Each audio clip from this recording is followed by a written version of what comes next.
சொல்ல வேண்டிய இடத்தில் சொல்ல வேண்டிய நேரத்தில் சொல்லக்கூடிய துணிச்சலை மட்டும்தான் திருமாவளவன் பெற்றிருக்கிற ஒரே தகுதி. அவ்வளவுதான்.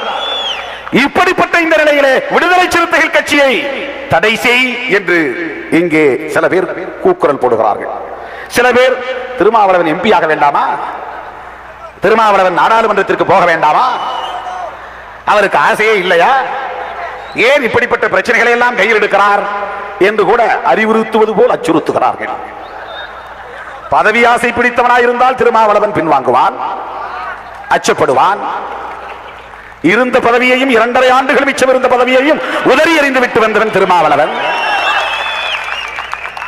ஆக எங்கள் காலத்தில், எமது காலத்தில், எமது தலைமுறையில் இந்த உரிமையை பாதுகாக்க, இந்த உரிமையை மீட்டெடுக்க நாங்கள் போராடாவிட்டால் வேறு யார்? நாங்கள் குரல் எழுப்பாவிட்டால் வேறு யார்? ஆகவேதான் எமது கடமையாக கருதி இந்த மாநாட்டை ஒருங்கிணைத்திருக்கிறோம். ஆக பேசவே கூடாது, கருத்து சொல்லவே கூடாது என்று இங்கே கொக்கரிப்பவர்கள் ஒன்றை புரிந்து கொள்ள வேண்டும்.